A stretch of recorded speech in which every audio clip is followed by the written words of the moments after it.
There we go. Hey man, how are you? I'm good. Where are you? I'm in Brooklyn. Where? I'm in Brooklyn. I'm in New York, and I have the air conditioner off for a couple Why are minutes you not here? because I'm a dumb man. Um, it's August that the air conditioner's off. That's how much I'm willing to do this for you. So it's You should definitely come here and we'll talk. But anyway, it's all exactly. good. Oh, I know the feeling. I know the feeling. Listen, I'm leaving for Telluride next week and then Toronto. Oh, yeah. I'm everywhere in the next couple weeks. You come to Venice? I'm going everywhere but Venice, which is funny because you have a new film at Venice. So Yeah. you're you're debuting one while cheating on it with another. Very Hollywood of you. Um, Hollywood? and it's interesting, there's a finite number of people in the world who have an Oscar, and you do. And I'm curious. I know it shouldn't matter, right? Obviously, it's a nice bonus, but the work is the work. But when you start a new project and you're sitting in your office and you're working, and it's either whether it's going really well or it's not going well, you take a break and you see it just like in the corner. Is it weird to be like, oh, that happened that one time, and now I'm writing something new, and anything can happen? Does it influence you at all, or is it just like, oh, that was cool, and I never think about it? When you get an award and this kind of award, you wanna put it aside Yeah, and not to um rest easy yeah, because it's only the beginning of the road, and you have a lot to tell, a lot to discover, a lot to do.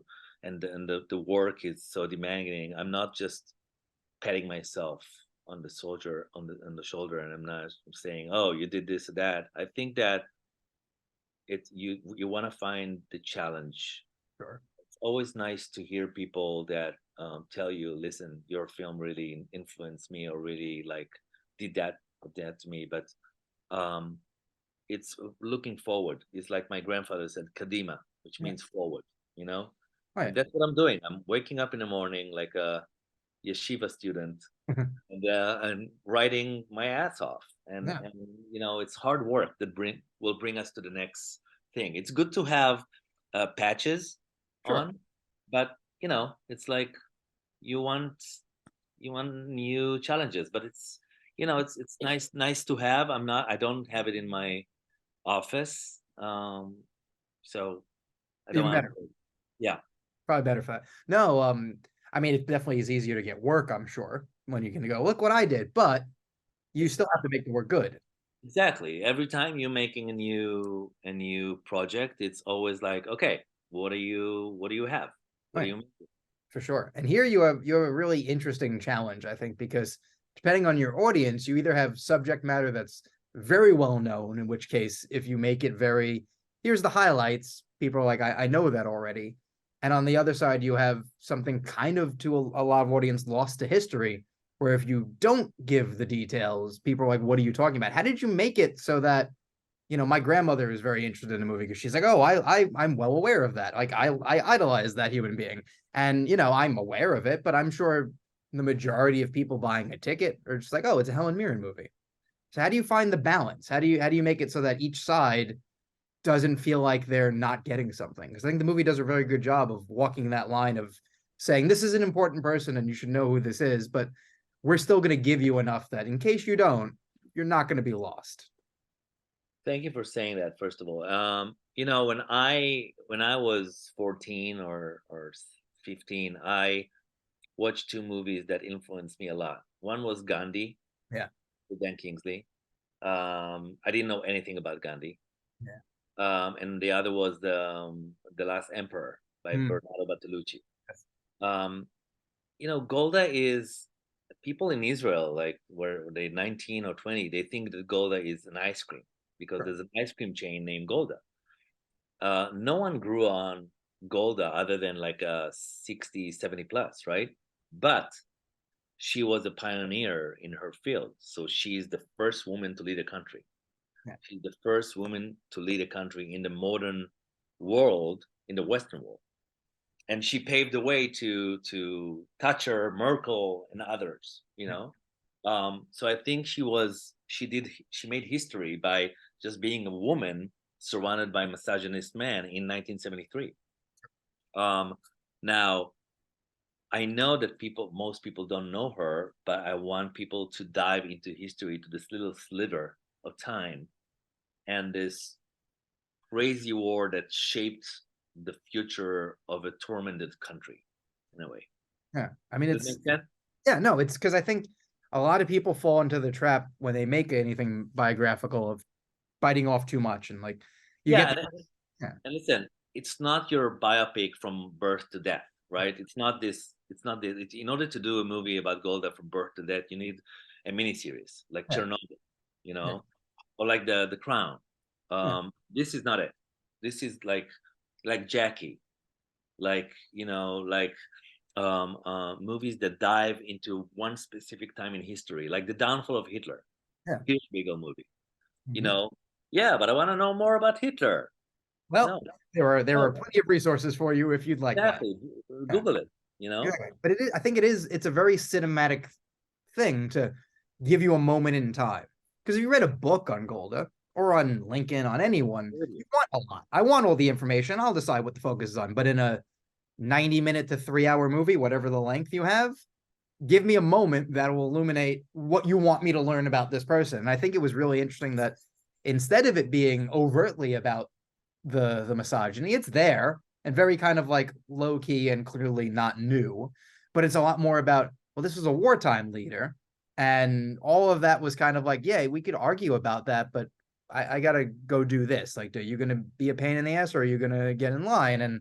And you can see that it's sort of like dawning on people, not in a way that necessarily meant it was all gone, but the idea of like, oh, that's the person in charge. We better like listen to the person in charge, or talk to the person in charge like they're in charge, because the buck is stopping there. But It's also don't forget that when you do a war movie, usually you see the soldier closing his eyes in the battlefield and say, "Don't forget to tell my wife I love her." yeah, Here, there's not even one drop of blood. yeah. Vomit instead. What do you say? You vomit instead. Someone throws Vomit up. inside. It gets the same but idea. It gets the point but across. but growing on films from the 70s, like you know Yeah. the Conversation of Coppola and the Days of the Condor, the Falcon and the Falcon Talking and to Snowman. the Snowman. Yeah, It wasn't 70s, it was more 80s, but it's called the paranoia films of the 70s. That's my homage to that.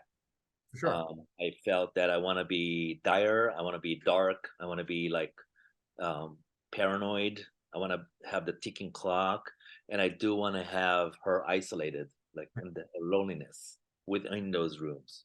Yeah, the thing that I really appreciate that I don't know that I've seen very often, or maybe even ever in this kind of movie, is you're watching the leader as their orders are carried out, but they don't get to see what happens. You only kind of get to find out the results. So she has things that she orders that work out, some that don't, and you're seeing those impacts. And she's not allowed to particularly react. You don't really want your leader visibly reacting to things, but there's a lot of eye acting in this of, okay, here's thinking the next 10 steps because I have to think the next 10 steps. And what do I have to remember when I'm talking to this person as opposed to that person? I have to call the United States now, and that's a whole thing. And like, listen, we're kind of friendly, but this is a whole other thing going on, and they're in their own world with this other stuff going on. You can see that like there's a lot of eye acting going on, and you don't usually see that. You, like you said, you would flash to the battlefield and see like it going well, it going poorly, and instead you get other people reacting to it, so you can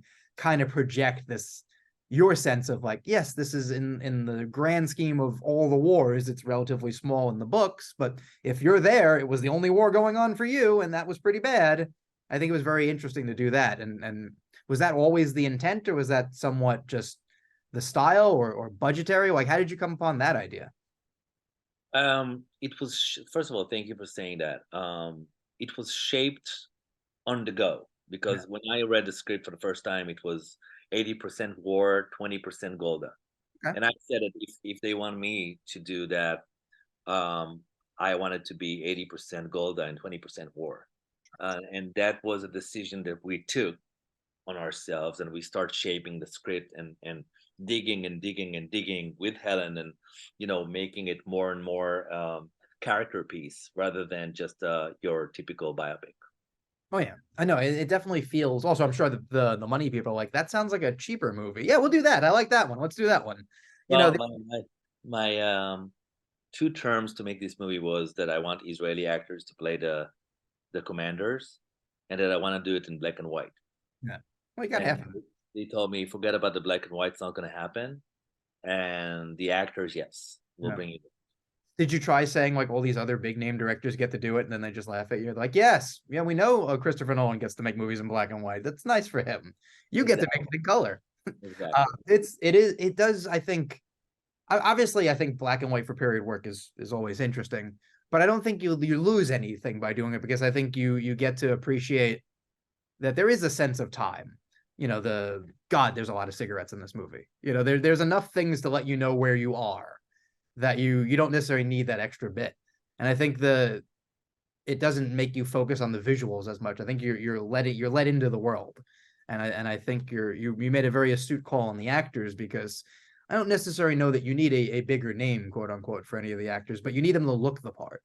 And you know, barking orders, having confidence, having not confidence in certain situations. Like I think so much of that is important, because you are, by virtue of who's in the movie and what it's about, going to be looking at Helen Mirren the whole time.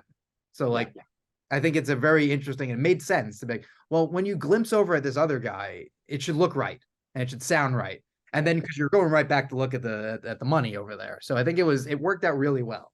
Thank you. Thank you for saying that. I did really want to make a kind of a more of a poetic piece. Sure. Um, You know, you also have someone in the lead who, you know, can't speak for herself right now. You're the star of the movie this month. Just how you drew it up. But you know, you're obviously working with someone who's done biographical films before and has sort of reached the peaks of that. And I'm sure has a sensibility and a style and a take on the material. And you have a picture in your head. And the writer had a picture in it. How do you kind of bring everything together so everyone is relatively happy? I mean, at the end of the day, you kind of get the last word, but you certainly don't want your actor to be upset. You certainly don't want everyone involved to be like, this is not the movie I want to make. How do you find that middle ground? um, a lot of talks before coming to set. Mhm. We got to be on the same page. Yeah. And I gave Helen a lot of credit that she was immediately. I met her in the middle of the pandemic for 3 hours in my home, my house, and we were immediately on the same page doing this character piece. And she said, "Guy, I'm with you. I trust you. Lead me. Yeah. And whatever you want me to do, let's talk about it." And so we came to set really focused, and I also worked with Nicholas on the script, so it was really my medium to control. It wasn't like a TV when the director is less, Yeah. you know, present. Yeah, my dog could make a TV show if he really had to. It's you know, it You is said that, I cannot say that. no, exactly. No, it's true. No, listen, he can't. He's a smart dog though. Maybe he could. We'll see. No, it's you know what it is? It's having confidence. I think if a director has confidence and isn't a bully about it, but is just like, I trust me, I can do this, we're gonna do this, no matter what actor it is, 3 Oscars, no Oscars, first job, a million jobs, they want to be told what to do in the right way. I think, like you said, lead me. Like that's a thing that I think a lot of, especially younger filmmakers, don't realize is, if you're not intimidated by the actor, they want you to tell you what to do. They're putting it out there Yeah, yeah, for you, because they're yeah. going to do it So like they 10 times. asked, I think they asked Helen Mirren, "What do you look with from a director? Yeah. What one thing that you're looking for a director?" She said, "Trust. Yeah. I want to trust him or her." Because she wants to do the take 3 times, 5 times, 10, whatever the amount is. And 1 or 2 or 5 of them aren't going to be good, because I'm figuring out the character. I'm figuring out the scene. Maybe it's good, but it's not the tone we want. I'm not doing the thing that we're going to do yet. I'm going to get there. And I trust you to use the good one, to use the best one, to find the 3 that we can work with and decide in the editing room. Like that's trust that I've heard actors talk about all the time, is you never really know what you did. No actor can really say, I did a good job, because they don't know until they see it, because whatever they did then kind of gets put into your hands, and it's like, here's Play-Doh, make a new thing out of it. I did a thing, you have a thing in your head, this whole other thing is going to evolve in the editing room. And if you don't trust the director, I don't think you can probably give it all, because you'd be I worried. also, I also, ask Helen, this is our second take. I think it's wonderful. Do you need another one? She said, do you? Hmm. I said, no, I'm good. She said, so I'm good. Oh yeah, that's another thing, is like knowing when you have it. Is it, are we doing overkill? Did we maybe not go do enough? Like that's having that conversation. It's what it is. It's being able to talk to someone. It's such an underrated thing in life in general, but also at work. Like if you can communicate well with someone, you can almost always figure it out. And like you said, maybe on the day she's like, I think we got it in two, and you're like, well, I bookmarked for four, but we don't need to do the other two. Like, why am I standing here doing it again just because I thought that was what we should do? We can keep going, and now we've got more time for the next problem that arises, because it's a movie. There will be problems. Exactly. And I totally agree with you. It's you're right. Totally right. You're on point. as we sort of wrap up here, I'm curious, because you are sort of putting the finishing touches on this movie by sort of putting it out into the world and talking about it. And in a couple days, you get to talk about the next one. Like, how do you like sort of move from one film to the next? Like obviously when you're making one, it's work, but now you're kind of like letting a child go off to college and talking about another one. How do you sort of do that, like emotionally and mentally? It's so much of your life in a week. It's like years of your life just ending. Yeah, I just hope I'm not going to talk about Golda in Venice. Yeah. Well, I mean, I would find myself like it will be weird. depends on Uh, the response. but you work Yeah. in Joey. You work years and years to make a movie, right? Sure. Sometimes it takes 5 years. Sometimes it takes a year. You don't know when a movie will pop. I Right. mean, you don't know if they're. I didn't know that Tatami will happen right after Golda. So, you just in the trenches, you work, you write, and suddenly it happens. When it happens, it's such a catharsis in a way, to have your film shown to the world, that it's just you switch hats and you're in different storytelling, right? Because Tatami is all about Iranians and Israelis doing. It's the first time that the collab happens between Israeli and Iranians, and it's a story about a female revolution in a way, Yeah. and it's a whole different ballgame. So, and it's a whole different narrative and background, and it's just the joy of making movies and tell stories that are not just entertainment. You know, they're thought provoking. They pieces that you talk on your way home or on your way to the kitchen, Yeah. whatever, Oh, um, about it. yeah. There's a message behind them, and that's the movies I want to make. I'm glad someone is still making those movies. You should be very proud. And thank you so much for doing this. Yes, Joey, thank you so much. I love reading you as Oh, well. my pleasure. Thank you. Someone's got to. All right. Thank you. Thank you for everything. Thank you.